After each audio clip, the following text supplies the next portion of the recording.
En tercer lugar, nos animamos entonces a evangelizar, porque dice la última parte del versículo 23, no dejemos nunca de hablarles a los demás de nuestra fe. Eso es compartir la fe y eso es evangelizar. Y recordamos a Jesús cuando mandó a sus discípulos a compartir el evangelio y los mandó de dos en dos. Los mandó de a dos, no los mandó solos para cubrir más terreno y más ciudades y más casas, porque hubiese sido una buena estrategia. No, los mandó de a dos. Porque ¿qué se necesita? ¿Qué hacían entre ellos? Se animaban a recordar el Evangelio, a animar unos a otros, a seguir firmes a pesar de las pruebas, porque encima, ¿se acuerdan que los mandó sin nada al principio? Sin bolso, sin comida, sin un calzado de zapatos extra, ni vestido, ni bastón, ni nada. Así como están, vaya. Y no imagino un momento alegre, porque no sabemos tampoco cuánto tiempo caminaron o a dónde fueron, pero no imagino que haya sido tan sencillo como ir y bueno, encontramos una casa y ya comemos, ya nos vestimos, está todo perfecto. Uno supone que hay dificultades, y por supuesto hay dificultades en el camino del creyente, sobre todo cuando intenta hacer las cosas bien. Entonces, estando juntos, estando de a dos, al menos de a dos, se podían animar unos a otros, se podían sostener unos a otros al momento de evangelizar. Cada uno tiene la obligación de hacerlo, esté donde esté. No hace falta que digan, vamos a juntarnos tal día a hacerlo. Eso es algo, una tarea de todos los días, de cada uno como individuo, como creyente, como hijo de Dios. Pero al hacerlo juntos, al hacerlo de a dos, de a tres, como iglesia, da un aliciente extra, un ánimo extra. Uno lo hace de otra manera. Lo hace con ganas, con una sonrisa. Si uno está nervioso, el otro lo anima, lo ayuda. Para eso se reúnen los creyentes, para animarse, a acercarnos a Dios, a estar firmes, para evangelizar. Y cuarto, nos animamos a ser solidarios, versículo 24. Seamos solidarios, dice, y después lo explica. Ayudémonos a los demás a demostrar su amor y a hacer el bien. En la Valera dice estimulándonos al amor y a las buenas obras. Acá dice a demostrar. El amor está bien porque el amor es algo que se expresa, no es algo que se siente. Entonces a demostrar el amor, es decir, que se vea, que se note. Y el amor tiene que ver con el servicio. Ya sabemos que no hay mayor amor que el dar la vida por los otros, por tus amigos. Y Cristo dio su vida por nosotros. Cristo, el siervo fiel, el siervo sufriente, Él que vino a servir su vida, la dio por nosotros. Él demostró su amor y el amor más excelente y más grande y más perfecto dando su vida por nosotros. Porque la sirvió. Él se sirvió a sí mismo a nosotros. El amor, el demostrar el amor tiene que ver con el servicio a los hermanos. El utilizar los dones que Dios nos dio para edificar a la iglesia. El sacrificarse a uno mismo, porque el amor ya lo vimos en De la Biblia a la vida, tiene que ver con el sacrificio. El sacrificarse uno mismo por los otros. El rebajarse uno mismo para enaltecer a otros, a los hermanos. El que quiere ser el primero, que vaya al final y sirva. El que quiere ser exaltado, que se humille.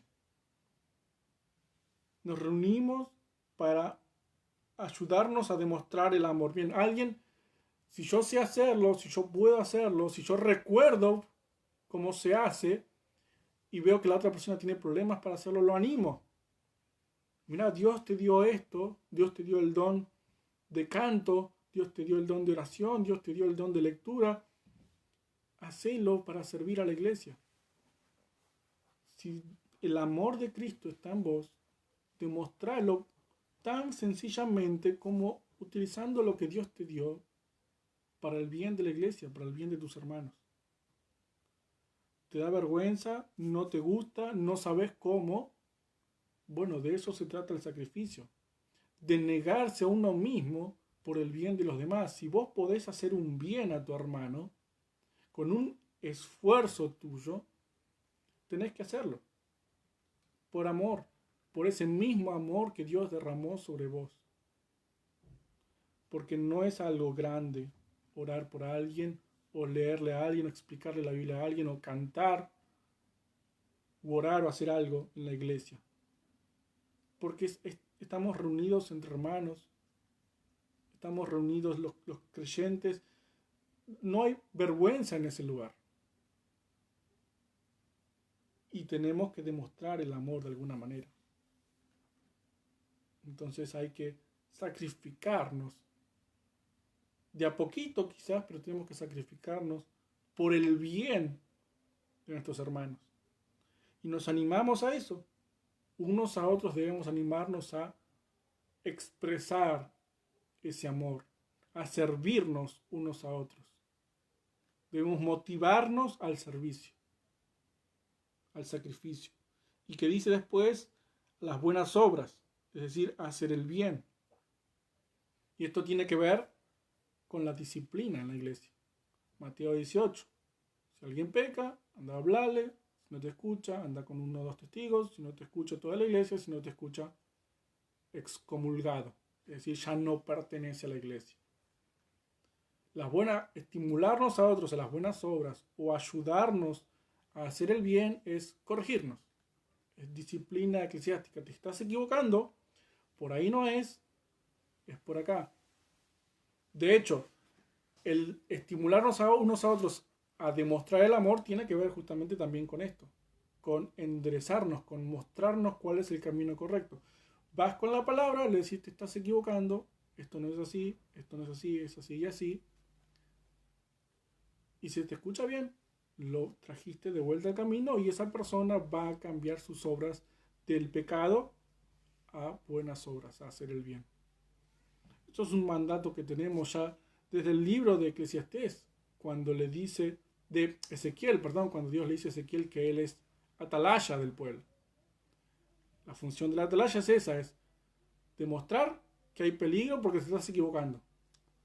Si te escuchan, bien, vos cumpliste, él va a pagar, pero vos cumpliste. Si no decís nada, si no lo estimulás, si no lo ayudás al otro a hacer el bien, si te quedas callado frente a sus errores y frente a sus pecados, estás siendo cómplice.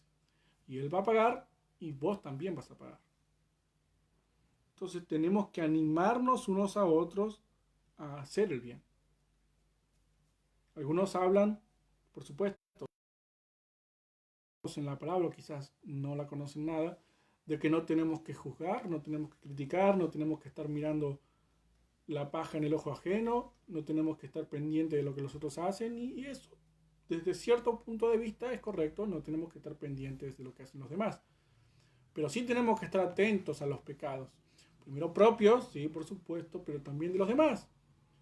Porque si alguien está pecando, un hermano está pecando y no se lo decís, le estás permitiendo que peque, le estás permitiendo que se aleje de Dios, le estás permitiendo que ofenda a tu Dios. Si lo estás permitiendo. Entonces tenemos que animarnos a hacer el bien, a hacer las cosas bien, a las buenas obras. Y todo esto solamente puede ocurrir únicamente, exclusivamente en el ámbito de la iglesia.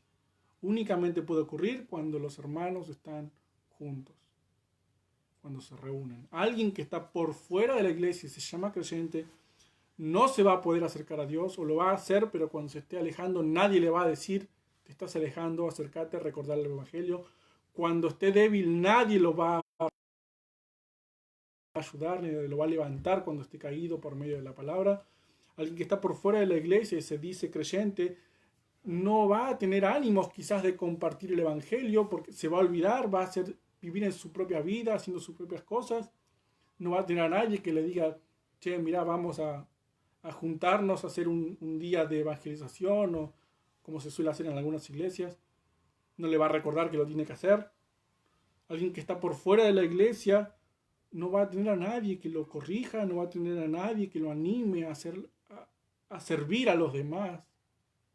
Esto ocurre solamente dentro de la iglesia. Por eso es importante reunirnos. Por eso es importante la comunión y la unidad. Por eso es importante este medio de la gracia. Estas cosas ocurren solamente en la iglesia. Dios derrama su gracia sobre nosotros, sobre la iglesia como cuerpo.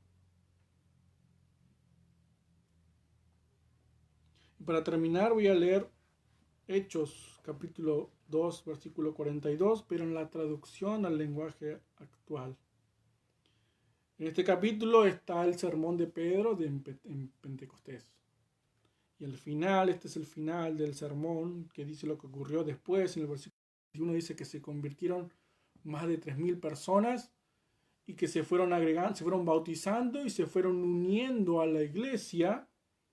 Y dice el versículo 42 en la traducción al lenguaje actual de Hechos capítulo 2, y decidieron vivir como una gran familia. Y cada día los apóstoles compartían con ellos las enseñanzas acerca de Dios y de Jesús, y también celebraban la cena del Señor y oraban juntos. Y esta es la única versión que dice esto, y decidieron vivir como una gran familia. Y eso es lo que es la iglesia, una gran familia, con nuestras diferencias, con nuestras similitudes. Algunos tienen un temperamento, una personalidad. Algunos son más abiertos, otros más cerrados. Unos tienen más vergüenza, otros tienen menos. Pero es lo que somos. Una gran familia. Y fíjense lo que ocurre en esta gran familia. Se comparten las enseñanzas de Dios y de Jesús, es decir, la palabra. Celebraban la cena del Señor, es decir, estaban juntos. Y oraban. Los tres medios de la gracia están presentes en la iglesia, en la familia que es la iglesia. Entonces, tengamos la costumbre de seguir reuniéndonos martes, jueves, domingo, aunque no podamos vernos, no podamos charlar, no podamos hacer lo que corresponde, lo que hacemos normalmente en una reunión, porque eso es lo que corresponde, eso es lo que Dios manda. Y porque es la única manera en la que podemos animarnos unos a otros. Por fuera no existe la gracia de Dios. Por fuera de la iglesia la gracia de Dios no abunda. Y lo más probable es que ni siquiera esté la gracia especial de Dios. Así que esta es la importancia de la reunión, de la comunión. Tengámoslo presente para cada vez que tengamos una reunión, para cada vez que tengamos que estar juntos, sea en el cuerpo físicamente o sea en el espíritu, y no dejemos congregarnos como algunos tienen por costumbre.